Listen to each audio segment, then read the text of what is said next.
श्रद्धेय अटल जी जन्म शताब्दी पर विशेष। लेखक बृजमोहन अग्रवाल छत्तीसगढ़ की राजधानी रायपुर के भाजपा सांसद और छत्तीसगढ़ में भाजपा सरकार के पूर्व कैबिनेट मंत्री हैं। देश की राजनीति में साफ सुथरे मन के महामनीषी अजात शत्रु आदरणीय अटल बिहारी वाजपेयी जी का विरोधी दल के नेता भी बेहद सम्मान करते थे। वे निष्पक्ष राजनीति के कबीर की कोटि के अवधूत संत की तरह थे। लोगों के हित और कल्याण पर हमेशा करुणा से भरने वाले श्री अटल बिहारी वाजपेयी देश में सभी वर्गों के चहेते थे। अटल बिहारी वाजपेयी जी का जन्म 25 दिसंबर 1924 को ग्वालियर और आगरा के नजदीक मध्य प्रदेश के बटेश्वर में एक कान्यकुब्ज ब्राह्मण परिवार में हुआ था। उनकी मां कृष्णा देवी और पिता कृष्ण बिहारी वाजपेयी थे। उनके पिता ग्वालियर में एक स्कूल शिक्षक थे। अटल जी की जिह्वा पर साक्षात सरस्वती विराजमान थीं। तभी तो उनका भाषण सुनने के लिए लोग कई कई किलोमीटर दूर से चले आते थे। अपने छात्र जीवन में वे एक बार प्रयागराज विश्वविद्यालय में वाद विवाद प्रतियोगिता में प्रतियोगी के रूप में काफी विलंब से पहुंचे और प्रतियोगिता लगभग खत्म होने वाली थी। तभी आयोजकों से अंत में अपनी डिबेट सुनने भर का मनोहार किया था। तब प्रतियोगिता के अंत की औपचारिकता पूरी करते हुए आयोजकों ने अटल जी को बोलने का अवसर दिया और फिर बाद में अटल जी ने अपनी वाक कला कौशल और धारा प्रवाह अभिव्यक्ति की वजह से प्रतियोगिता के सर्वश्रेष्ठ वक्ता का इनाम जीत लिया था। तो ऐसे थे अपने अटल जी। संसद में उनके भाषण अक्सर पंडित नेहरू भी पसंद करते थे और कहते थे कि अटल बिहारी वाजपेयी जी एक दिन देश के बड़े राजनयिक बनेंगे। 1977 की जनता पार्टी सरकार के विदेश मंत्री के रूप में संयुक्त राष्ट्र में दिया गया उनका हिंदी भाषण आज भी समूची दुनिया में भारतीय सभ्यता और हिंदी संस्कृति का एक सटीक प्रमाण है। राजनीति में ज्यों की त्यों धर दीन चदरिया का व्यक्तित्व विरले ही कायम कर पाते हैं। भारतीय राजनीति को अटल बिहारी वाजपेयी जी ने जिस तरह जिया है वो तो वास्तव में अनुकरणीय, अद्भुत, अविश्वसनीय और अविस्मरणीय है। अटल बिहारी वाजपेयी जी में साहित्य और पत्रकारिता का बेहद सृजनात्मक संयोग था। ऐसे अनुपम संयोग के साथ जब वे राजनीति में आए तो उनके अंदर लोगों के आम दुख दर्द को समझने के लिए एक बहुत बड़ी चेतना अपने आप विकसित होने लगी। अटल बिहारी वाजपेयी जी का गांव बटेश्वर कभी डाकुओं के लिए जाना जाता था, लेकिन आज वो भारतीय जनता पार्टी के नेताओं के लिए किसी तीर्थ स्थल से कम नहीं है। केंद्र की मोदी सरकार को बटेश्वर में अटल बिहारी वाजपेयी जी के जन्म स्थान को राष्ट्रीय स्मारक घोषित कर देना चाहिए। 1996 के दशक में 24 दलों की गठबंधन सरकार में 81 मंत्रियों का केंद्र सरकार में कुशलतापूर्वक नेतृत्व करते हुए आदरणीय अटल बिहारी वाजपेयी जी ने देश की राजनीति को गठबंधन धर्म निभाते हुए धैर्य और धर्म के साथ नैतिकता का पाठ पढ़ाया। ऐसे समन्वय और गठबंधन धर्म के दौर में अटल बिहारी वाजपेयी जी को जयललिता, ममता बनर्जी और मायावती जैसी महिला राजनीतिज्ञों की चपल और चंचल राजनीति का सामना करना पड़ा। तीनों महिला राजनीतिज्ञों के साथ बेहद समन्वय स्थापित करते हुए अटल जी ने भारतीय राजनीतिक परंपरा में गठबंधन धर्म की एक नई मिसाल कायम की, जो आज भी नेताओं के लिए एक सीख हो सकती है। 1999 के दौर में अटल बिहारी वाजपेयी जी की सरकार महज एक वोट से गिर गई थी। तब सदन में निराश अटल जी ने कहा था कि भाजपा का भी समय आएगा। मुझे लगता है कि वर्तमान का ये समय भाजपा का वही समय है जिसकी भविष्यवाणी आदरणीय अटल बिहारी वाजपेयी जी ने करीब 26 साल पहले की थी। आज प्रधानमंत्री नरेंद्र मोदी जी एवं देश के गृह मंत्री अमित शाह जी के नेतृत्व में भाजपा अपने स्वर्णिम दौर से गुजर रही है। नरसिम्हा राव की सरकार के बाद 1996 के दशक में भारतीय जनता पार्टी का धीरे धीरे उत्थान होने लगा था। उस समय भारतीय जनता पार्टी सरकार बनाने के करीब थी और बहुमत की तलाश कर रही थी। तब सदन में मराठा नेता और आज लगभग हाशिए पर आ चुके शरद पवार ने अटल जी पर व्यंग कसते हुए कहा था कि ऐसे तो अटल जी ने कभी शादी नहीं की और अब जब वो प्रधानमंत्री यानी दूल्हा बनने जा रहे हैं, उनके पास बारातियों की यानी बहुमत की कमी है।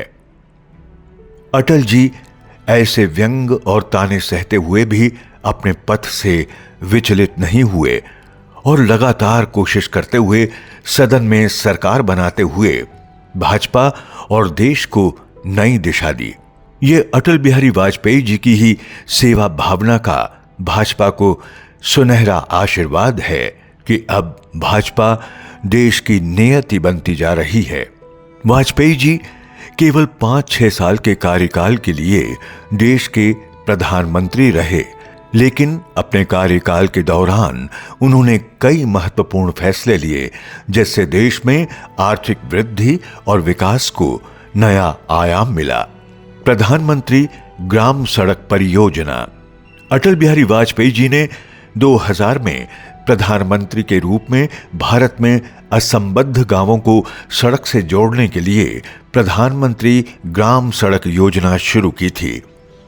इस योजना का मुख्य उद्देश्य 500 या अधिक जनसंख्या वाले गांवों को हर मौसम में सड़क से जोड़ना था।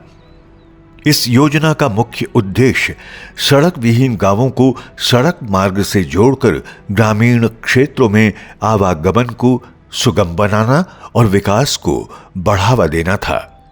नदी जोड़ो परियोजना।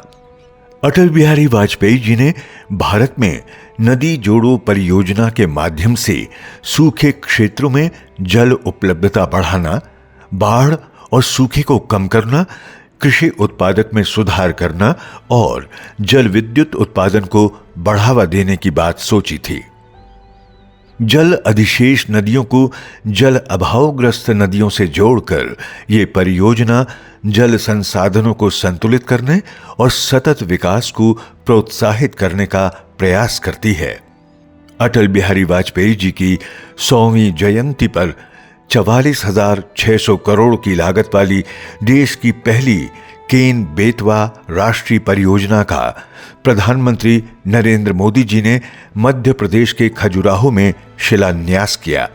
इसी के साथ ही देश की ये पहली नदी जोड़ो परियोजना अटल बिहारी वाजपेयी जी के मध्य प्रदेश के नाम हो गई। पोखरण परमाणु परीक्षण। प्रधानमंत्री अटल बिहारी वाजपेयी जी के नेतृत्व में 11 और 13 मई 1998 को भारत ने राजस्थान के पोखरण में कुल 5 परमाणु परीक्षण किए। इन परीक्षणों को ऑपरेशन शक्ति के नाम से जाना जाता है। यह भारत का दूसरा परमाणु परीक्षण था। पहला परीक्षण 1974 में हुआ था। इन परीक्षणों के बाद भारत को परमाणु हथियार संपन्न देश घोषित किया गया।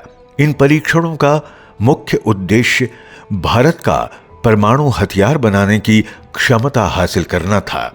इन परीक्षणों में 45 किलोटन का एक तापीय परमाणु उपकरण यानी हाइड्रोजन बम और 15 किलोटन का एक विखंडन उपकरण यानी फिशन बम शामिल था। इन परीक्षणों के बाद भारत दुनिया में परमाणु हथियार संपन्न देशों की सूची में शामिल हो गया। इन परीक्षणों के बाद कई देशों ने भारत पर आर्थिक प्रतिबंध लगा दिए। लेकिन भारत इन प्रतिबंधों के आगे नहीं झुका। अटल बिहारी वाजपेयी सरकार ने इन परीक्षणों के माध्यम से भारत की परमाणु शक्ति का प्रदर्शन किया और देश में गर्व की भावना पैदा की। इन परीक्षणों में तत्कालीन वैज्ञानिक और पूर्व राष्ट्रपति डॉक्टर एपीजे अब्दुल कलाम का योगदान प्रमुख रूप से शामिल था। इसके अलावा फिल्म अभिनेताओं और रंगकर्मियों के साथ पाकिस्तान की राजनयिक यात्रा से दोनों देशों के बीच संबंधों को उन्होंने एक नया कलेवर दिया। बस से लाहौर तक की यात्रा अटल बिहारी वाजपेयी जी के कवि हृदय की एक सुनहरी दास्तान हो सकती थी, लेकिन बाद में पाकिस्तान के तानाशाह सैन्य प्रशासक राष्ट्रपति परवेज मुशर्रफ आगरा शिखर वार्ता को बीच में छोड़ स्वदेश यानी पाकिस्तान चले गए। आज भी अटल जी के अंदर के एक बेहद सुलझे राजनयिक की तस्वीर को अमन चैन का प्रेमी एक आम भारतीय अपने हृदय में स्थापित किए हुए है। कमल सा सदैव निर्लिप्त रहने की लहलहाती ललक। देश के प्रथम स्वतंत्रता संग्राम के पवित्र प्रतीक के रूप में रोटी और कमल को जनसमूह में बतौर प्रतीक पेश किया गया था। कमल का पुष्प इस संसार में लोभ और मोह माया के बीच भी निर्लिप्त होने का एक शाश्वत प्रतीक है। ऐसा इसलिए क्योंकि कमल की पंखुड़ियों पर जल की बूंदें डालने से फूल गीला नहीं होता है, अपितु जल की बूंदें कमल की पंखुड़ियों पर पड़ते ही निर्लिप्त भाव से गोल मोतियों का रूप लेकर फूल से अलग होते हुए ढल जाया करती हैं। जो निर्लिप्त भाव यानी सांसारिक चीजों से अलगाव यानी आसक्ति से कहीं दूर एक पवित्र मुक्त भाव के संकेत देती हैं।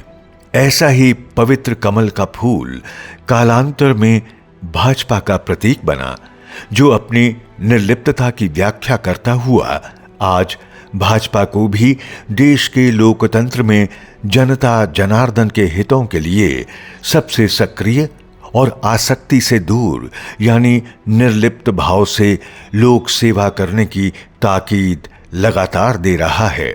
जीवन भर अविवाहित रहते हुए आम जनमानस की सेवा करने वाले अटल बिहारी वाजपेयी जी सादा और लोक लुभावन जीवन जीकर समूची भाजपा को राजनीति के निर्लिप्त कमल भाव से जीवन पर्यंत सराबोर करते रहे और भविष्य में भी करते रहेंगे।